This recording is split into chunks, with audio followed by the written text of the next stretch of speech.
Good morning everyone. सबसे पहले देखिए क्वेश्चन कितना बार रिपीट हुआ है। 2010 में आया है, 11 में, 13 में, 15 में, 18 में। कितना बार ये क्वेश्चन रिपीट हुआ है। ये क्वेश्चन जो है ना हम लोग के लिए बहुत ही ज़्यादा महत्वपूर्ण है और इसमें जो भी आंसर लिखा गया है ना अपने भाषा में लिखा गया, क्योंकि देखिए क्वेश्चन का आंसर कहीं से भी आप लिख सकते हैं, क्योंकि गाइड भी आता है जिसमें क्वेश्चन का आंसर लिखा हुआ रहता है। लेकिन एक अपना भाषा अगर आप आंसर लिखते हैं ना तो उसमें ज़्यादा नंबर मिलता है और फुल में फुल नंबर आने का ज़्यादा चांस होता है। तो हम ये चैप्टर जो है ना पूरा अपने भाषा में लैंग्वेज को लिख के लाए हैं, तो आप जरूर पूरा देखिए और क्वेश्चन के आंसर का नोट्स भी बना लीजिए। यह जो वीडियो है ना क्लास 10 भूगोल का चैप्टर 1 है जिसका नाम है संसाधन एवं विकास। और संसाधन एवं विकास का जितना भी क्वेश्चन दिया हुआ है ना सबका हम लोग प्रश्न उत्तर देखने वाले हैं। और ये पूरा जो है ना ये जिस तरह नहीं होता अपना लैंग्वेज उस तरह में लिखने की कोशिश की है। सबसे पहले देखिए ऑब्जेक्टिव क्वेश्चन दिया है, बहुविकल्पिक प्रश्न है। पहला क्वेश्चन क्या बोले, लौह अयस्क किस प्रकार का संसाधन है। तो यहाँ पे लौह अयस्क किसको बोलते हैं, तो लोहा वगैरह जो होता है ना लोहा का, जिससे लोहा की प्राप्ति होता है। तो एक तरह से ये जो है ना लिमिटेड है, क्योंकि देखो लोहा कहाँ से निकलता है, पृथ्वी के अंदर से।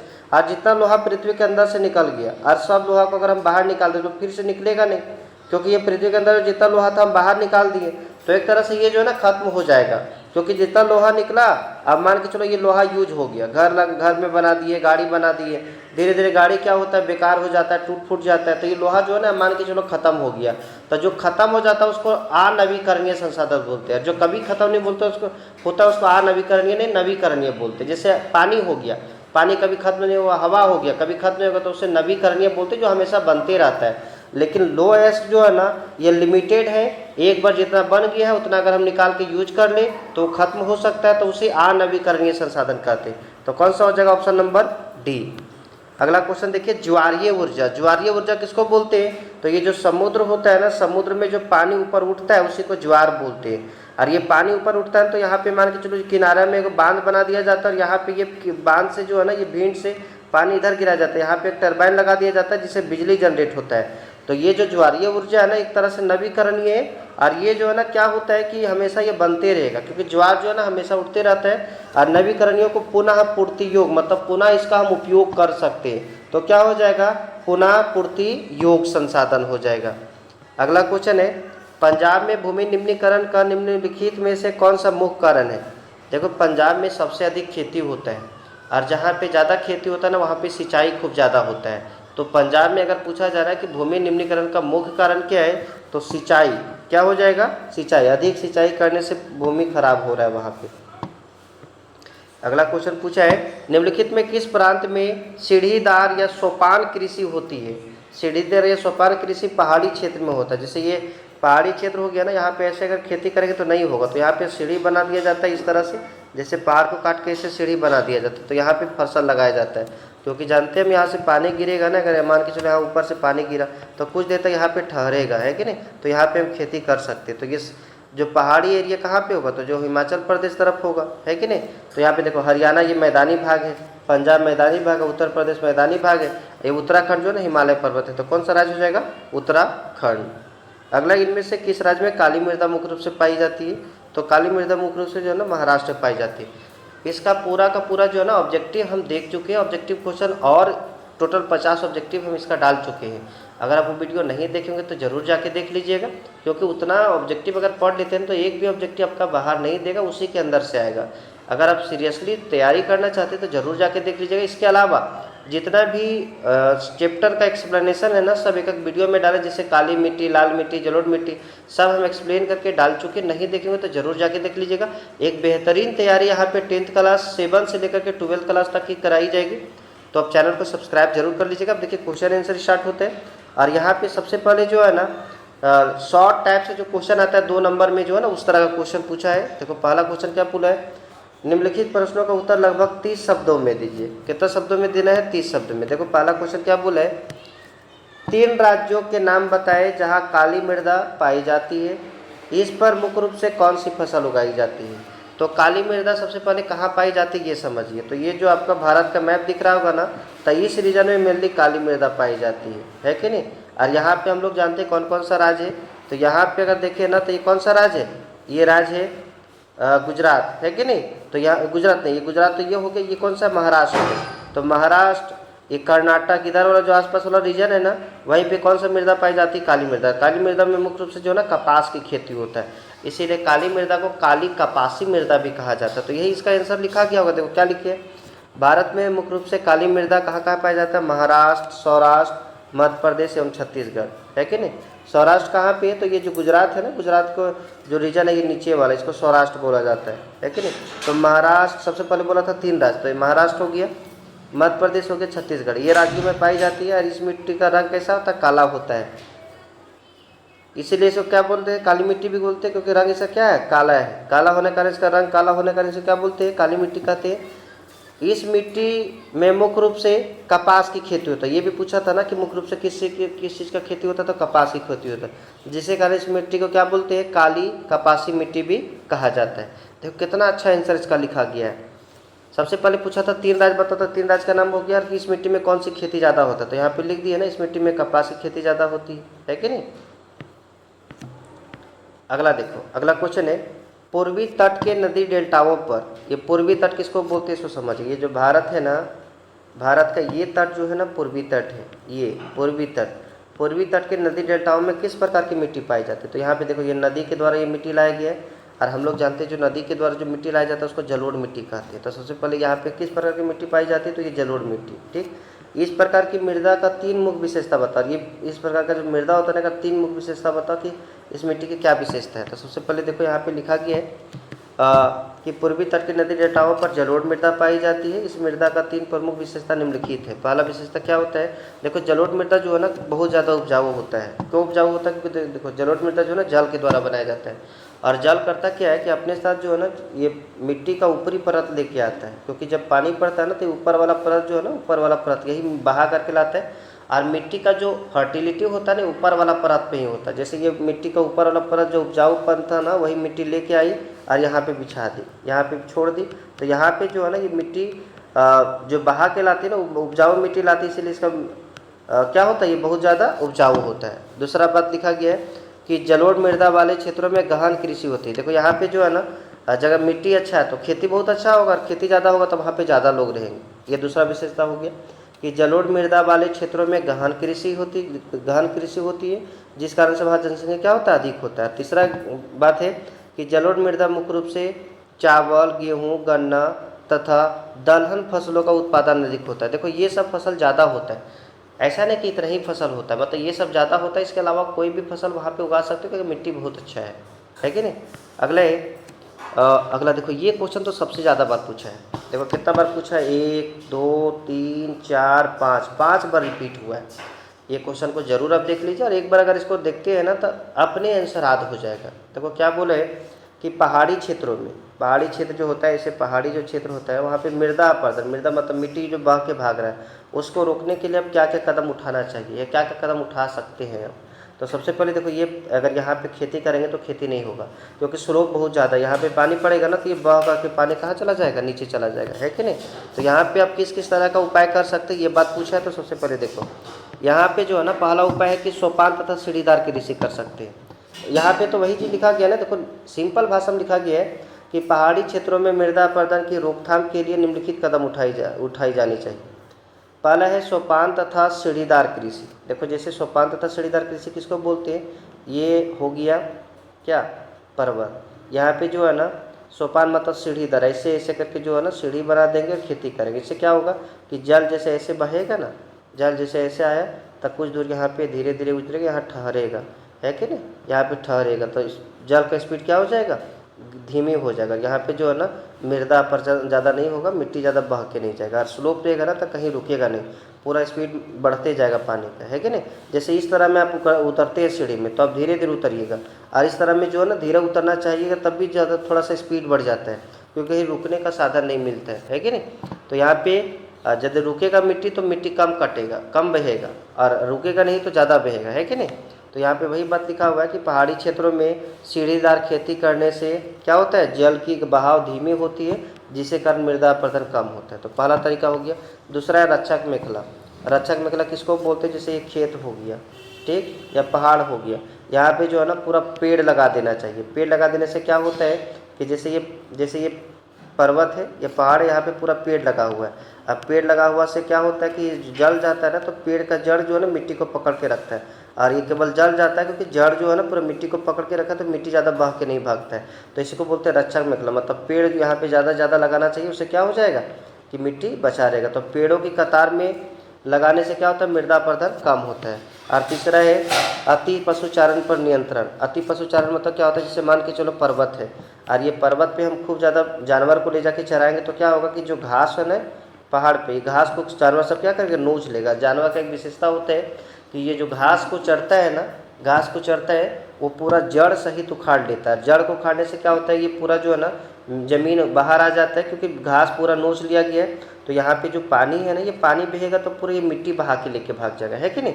तो यहाँ पे जानवर को कम से कम चराना चाहिए, कम से कम नहीं, जैसे चरा रही तो यहाँ पे चर लिया, तो वहाँ पे कुछ देर तक जो है ना छोड़ देना चाहिए, ताकि ये घास जो है ना फिर से उग सके, दूसरा जगह जाके चराना चाहिए। इस तरह से क्या होगा, अगर पशुचारण पर नियंत्रण करेंगे ना, तो घास उगा रहेगा हमेशा, और ये जल के भाव के कारण मिट्टी ज़्यादा बहेगा नहीं।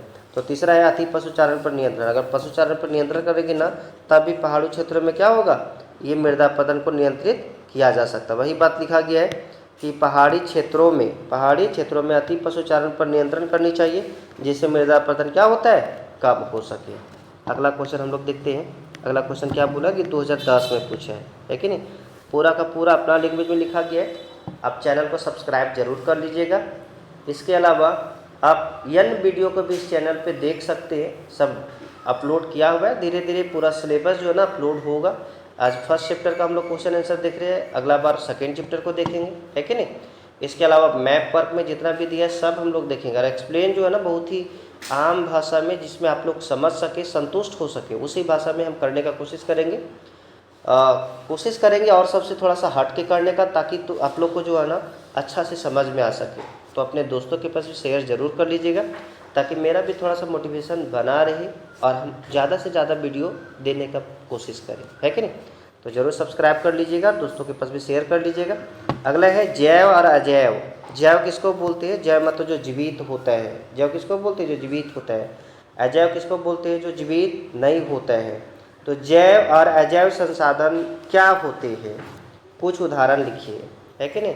मतलब जैव और अजैव संसाधन क्या होता है, इसका कुछ उदाहरण लिखना है। तो सबसे पहले जैव संसाधन किसको बोलते हैं ये बात लिखना होगा। वैसा संसाधन जो सजीव होते हैं, सजीव मतलब क्या, जो जीवित होते हैं, उसे जैव संसाधन कहते हैं। अब उसका एग्जाम्पल क्या क्या हो जाएगा, जैसे पेड़ पौधा, जीव जंतु, सूक्ष्म जीव, ये सब क्या है, जैव संसाधन है कि नहीं। अगला है अजैव संसाधन। अजैव संसाधन किसको बोलते हैं, तो यहाँ पे देखिए, वैसे संसाधन जो क्या होते हैं, जो निर्जीव होते हैं या निर्जीव वस्तु से बने होते हैं, उसे क्या कहते हैं, अजैव संसाधन कहते हैं। और अजैव संसाधन का कुछ उदाहरण क्या क्या हो जाएगा, जैसे देखो कोयला क्या है, ये जैव नहीं अजैव है, ये निर्जीव है। पेट्रोलियम, धातुएं, चट्टानें, ये सब क्या है, ये सब अजैव संसाधन का एग्जाम्पल है। अगला देखो, ये जब क्वेश्चन है ना 3rd नंबर से, अब ये लॉन्ग टाइप का क्वेश्चन आ गया, इसमें 120 शब्द में लिखना है। देखो यहाँ पे जब भी 120 शब्द लिखा रहेगा ना, तो ऐसा नहीं काउंटिंग करना है, लगभग एक अंदाज़ा होना चाहिए। जैसे मान के चलो एक लाइन में हम कितना हट रहा है, 1 2 3 4 5 6 7 8, एक लाइन में 8 हटा, तो उसी तरह से अंदाज़ा लगा देंगे कि 120 कितना लाइन लिखना होगा। तो 8 को 120 से भगा देंगे, 8 एकम 8, 4 बच्चा, 8 पचे 40, मतलब 15 लाइन अगर लिखेंगे ना, तो 120 शब्द आ जाएगा, है कि नहीं। लेकिन यहाँ पे देखिएगा ना, तो 15 लाइन से भी ज़्यादा है कि नहीं। अगर आप ध्यान से पढ़ लेते हैं ना, तो आप बहुत अच्छा से इसका आंसर लिख सकते हैं। देखो यहाँ पे क्या बोला है, क्वेश्चन पहले पढ़िए। क्वेश्चन है, भारत में भूमि का क्या उपयोग है। भारत में जो भूमि है ना, उसका क्या उपयोग है, उपयोग प्रारूप का वर्णन करें। मतलब उपयोग क्या है ना, इसका वर्णन करना है। वर्ष 1960-61, मतलब जो 1960-61 जब था, उसमें वन के अंतर्गत क्षेत्र में महत्वपूर्ण वृद्धि नहीं हुई, इसका क्या कारण है। मतलब वन समझती हो ना, वन मतलब पेड़ पौधा। मतलब सबसे पहले जो है ना, भूमि का उपयोग बताना है कि भूमि का क्या उपयोग है। दूसरा बात बताना है ना कि 1960-61 जब था ना, तो उसमें पेड़ पौधा ज़्यादा नहीं विकास किया, मतलब वन ज़्यादा नहीं बढ़ा है। क्यों नहीं बढ़ा, इसका कारण भी बताना है। देखो ये क्वेश्चन समझ में आ गया। सबसे पहले भूमि का उपयोग बताना है कि भूमि का क्या क्या उपयोग है। और दूसरा में बताना है कि 1960-61 में ये जो भूमि है ना, उसमें बहुत सारा चीज़ होता है। जैसे कहीं पे देखते हैं कि भूमि में खेती होता है, कहीं पे देखते हैं भूमि में सड़क उड़ा बना होता है, घर बना होता है, कहीं भूमि होता है जहाँ चारागाह के लिए होता है, कोई भूमि होता है जहाँ पे बहुत ज़्यादा पेड़ पौधा होता है, जंगल होता है कि नहीं। तो वहाँ पे पेड़ पौधा का विकास क्यों नहीं हुआ 1960-61 में, ये बात पूछा है। तो सबसे पहले हम लोग समझते हैं प्रारूप। देखो यहाँ पे क्या लिखा गया, ये बात समझो। लिखा गया है ना, आप इसका स्क्रीनशॉट लेकर के बाद में लिख लीजिएगा, अभी समझिए अच्छा से। भारत में भूमि का उपयोग अलग अलग कार्यों में किया जाता है कि नहीं। लगभग 95% कार्य जो है ना हम लोग का भूमि पे ही होता है। जैसे अभी देखो हम बैठ करके बना रहे हैं कि नहीं। अगर बोर्ड पे बनाते तो खड़ा होके बनाते। वहीं पे मेरा घर होता है, भूमि पे घर होता है ना, है कि नहीं। वहीं पे हम लोग चलते हैं, भूमि पे ही हम लोग चलते हैं, भूमि पे बैठते हैं, भूमि पे दौड़ते हैं, भूमि पे हम लोग गाड़ी चलाते हैं। लगभग 95% कार्य जो है ना भूमि पे ही होता है। हाँ, कभी कभार मान के चलो वायुयान में हम लोग जाते हैं, तब भूमि को छोड़ देते हैं, है कि नहीं। 5% कार्य मानो कि भूमि के अलावा हम लोग करते हैं, है कि नहीं। या तो हम लोग जल में तैरते तो चलो उस टाइम भूमि के संपर्क में नहीं रहते, है कि नहीं। तो लगभग 95% कार्य हम लोग का भूमि पे ही होता है। तो वही बात लिखा गया है कि भारत में भूमि का उपयोग अलग अलग कार्यों में किया जाता है, जिसमें सबसे अधिक भूमि का उपयोग कृषि कार्यों में। देखो सबसे पहले हम लोग जो है ना भूमि का सबसे ज़्यादा प्रयोग किसमें करते हैं, कृषि कार्य में। लगभग जो है ना, लगभग 45 से 50% भूमि का उपयोग होता है। जैसे मान के चलो 100% भूमि है ना, उसमें 45 से 50% भूमि ऐसा है जिसमें हम लोग खेती करते हैं। क्या करते हैं, खेती करते हैं। इसके अलावा भारत के लगभग 23% भूमि वन के अंतर्गत है। मतलब 23% भूमि जो है ना जिसमें पेड़ पौधा मतलब जंगल है कि नहीं। सबसे पहला समझे कि भूमि में सबसे ज़्यादा उपयोग किसका है, कृषि का है। लगभग 45 से 50% कृषि करते हैं। और इसके अलावा हम लोग क्या भूमि में जो है ना वन भी है। कितना है, 23% क्या है, वन है। इसके अलावा हम लोग देखिए आगे क्या लिखा गया है।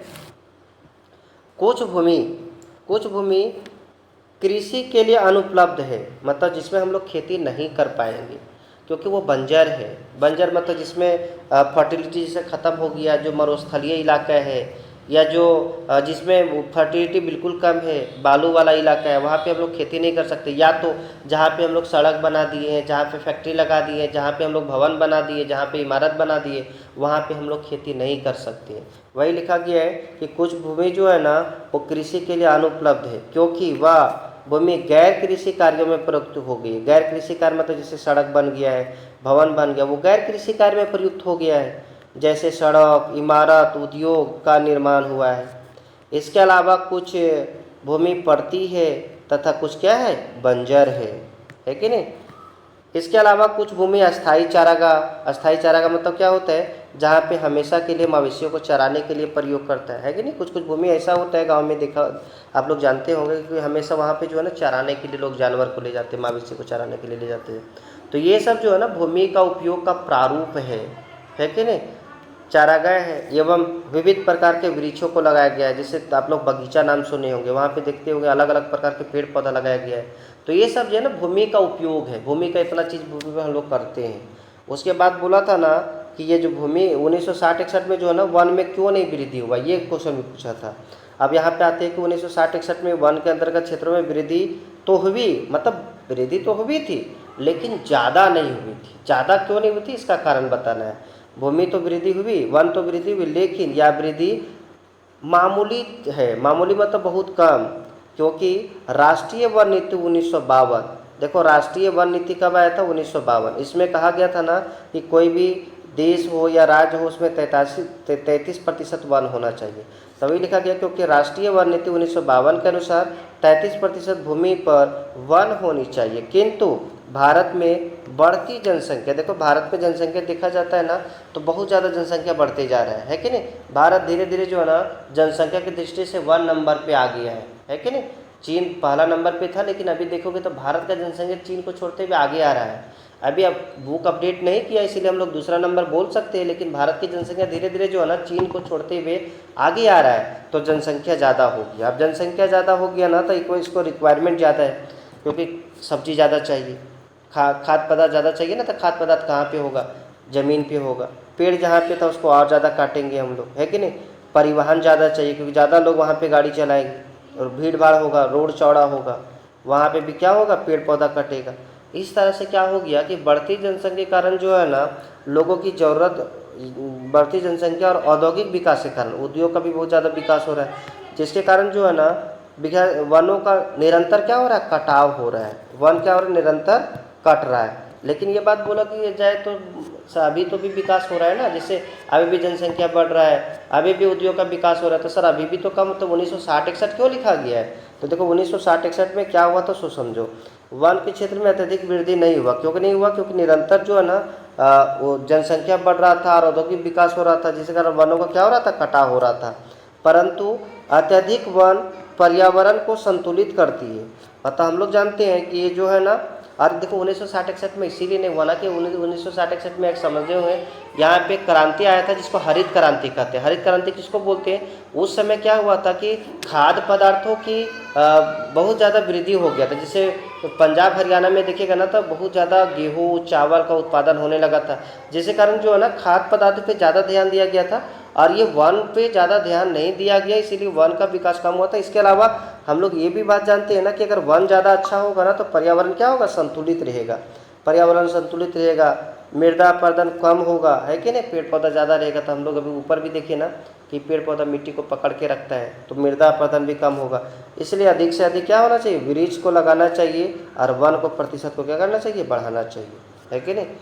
लेकिन हम लोग 1960-61 में वृद्धि नहीं हुआ था, क्योंकि उस टाइम जो ना हरित क्रांति आया था और हरित क्रांति में खाद्य पदार्थों का वृद्धि किया था। इसके अलावा जनसंख्या बढ़ने लगा, औद्योगिक विकास होने लगा, पेड़ पौधा ज़्यादा कटा, इसीलिए जो है ना वन का विकास उतना ज़्यादा नहीं हो पाया था। अगला क्वेश्चन है प्रौद्योगिकी। प्रौद्योगिकी मतलब समझते हैं ना, टेक्नोलॉजी जो होता है, तकनीक जो होता है। प्रौद्योगिकी और आर्थिक विकास। आर्थिक विकास मतलब समझते हैं, आर्थिक मतलब होता है धन दौलत। ये धन दौलत के बढ़ने के कारण, है कि नहीं? आर्थिक विकास के कारण संसाधनों का अधिक उपयोग कैसे हुआ? जैसे टेक्नोलॉजी धीरे धीरे बढ़ा ना और पैसा धीरे धीरे आया, तो पैसा धीरे धीरे आया तो संसाधन का ज़्यादा विकास कैसे हुआ? जैसे मान के चलो पहले जितना संसाधन था उससे भी कई ज़्यादा संसाधन, है कि नहीं? पहले देखो, पहले हम जब छोटा थे ना, तब बोर्ड पे चॉक से लिखा जाता था, वाइट कलर का चॉक होता था, उसी से लिखा जाता था। उसमें बहुत ज़्यादा डस्ट उड़ती थी, लिखने में मेहनत लगती थी, साफ साफ दिखता नहीं था। अब मार्कर आ गया, है कि नहीं? अभी देखो, अभी जब मोबाइल निकला था ना, तो उस टाइम ऐसा लिखने का सुविधा नहीं था। अभी देखो, एक पेन मेरा पास है, मेरा हाथ में पेन है। ये कैसे हम वीडियो बनाते हैं ना, एक दिन आप लोग को दिखाएंगे। मेरा हाथ में पेन है, ये जनरल पेन नहीं है, ये इलेक्ट्रिक पेन है। इसमें एक वायर लगा हुआ है और उस वायर को ये पेन के सहारे से, देखो ये हम दिखाएंगे एक दिन वीडियो में, अभी आप लोग को समझ में नहीं आएगा। उसी पेन से हम लिख रहे हैं और इससे में क्लियर दिख रहा है कि नहीं? क्योंकि जानते हैं कि ये स्क्रीन है, स्क्रीन पे ये हाथ चल सकता है, या तो पेन जनरल पेन जो होता है वो पेन इसमें नहीं चलेगा, तो इसमें ये अलग तरह का पेन है। एक दिन हम कभी दिखाएंगे आप लोग को किस तरह से वीडियो बनाते हैं इसको। तो ये जो है ना कब आया, धीरे धीरे ये विकास हुआ ना, धीरे धीरे प्रौद्योगिकी आया, धीरे धीरे धन दौलत बढ़ने लगा, उसके कारण जो है ना ये धीरे धीरे सबका विकास हो रहा है कि नहीं? तो यही बात यहाँ पे पूछा। ये क्वेश्चन भी देखो कब कब रिपीट हुआ है। 2009 में पूछा है, 2010 में, 2012 में, 2014 में, 2016 में, बार बार रिपीट हो रहा है कि नहीं? तो क्यों ना 2025-26 में ये पूछा जाए, है कि नहीं? अभी 2025 में तो अब नहीं पूछेगा, 2026 हम लोग का बोर्ड एग्जाम लिखना है और 2026 में हो सकता है पूछे।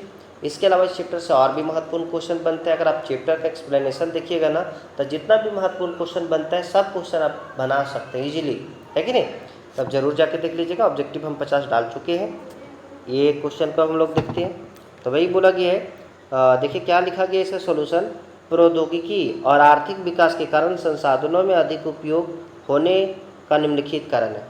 मतलब जब ये टेक्नोलॉजी बढ़ता है ना, या पैसा ज़्यादा होता है, आर्थिक विकास होता है ना, तो संसाधन का ज़्यादा उपयोग होता है, जिसका निम्नलिखित कारण है। पहला आर्थिक विकास। पहला क्या है? आर्थिक विकास। आर्थिक विकास मतलब धन दौलत होता है। अधिक कोई देश की आर्थिक विकास होता है, आर्थिक विकास मतलब पैसा अगर उस देश के पास बढ़ती, इनकम बढ़ती है, आर्थिक विकास होती है, तो तकनीकी विकास के लिए अनुकूल वातावरण प्रदान करती है कि नहीं? तकनीकी भी, जैसे पैसा आ गया, तब पैसा आ गया तो टेक्नोलॉजी बढ़ेगा, धीरे धीरे खोजबीन होगा, उसमें रिसर्च होगा, है कि नहीं?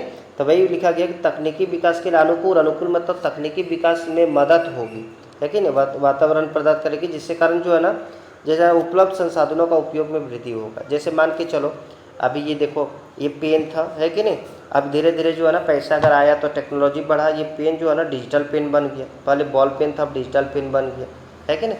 इसी तरह से पहले देखिए खेती के क्षेत्र में पहले जो है ना कुदाली चलता था, अब ट्रैक्टर से हल चलता है। पहले मवेशी के द्वारा चलता था, बैल या जो काड़ा होते हैं, काड़ा आप लोग तरफ क्या बोलते हैं ये नहीं पता, लेकिन हम लोग इधर काड़ा बोलते हैं। ब्लैक कलर का जो होता है भैंसा, बिफल्लो जिसको बोलते हैं, है कि नहीं, वो जो, और ये काड़ा होता है, तो ये काड़ा से हम लोग हल चलाते हैं, है कि नहीं। लेकिन अब उसके जगह रिप्लेस होकर ट्रैक्टर आ गया, ट्रैक्टर से हल जो चलता है। तो जैसे जैसे ये पैसा आता है ना तो मशीन का प्रयोग करने लगता है। तो वही बात लिखा गया है कि आर्थिक विकास होता है ना तो तकनीक का विकास होता है, तकनीक का विकास होता है तो ये तकनीक के विकास क्या करते हैं कि अनुकूल वातावरण प्रदान करता है, जिसके कारण संसाधन का अधिक उपयोग होता है। पहले ट्रैक्टर का उतना उपयोग नहीं था, अब देखो ट्रैक्टर का ज़्यादा उपयोग हो गया, है कि नहीं।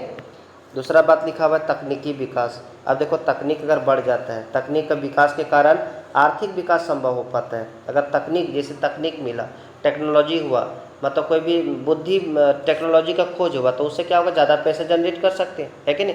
जैसे तकनीक के द्वारा हम कोई मशीन बना है, गेहूँ पीसने वाला थ्रेशर मशीन जो है, वो टेक्नोलॉजी के द्वारा मशीन आया।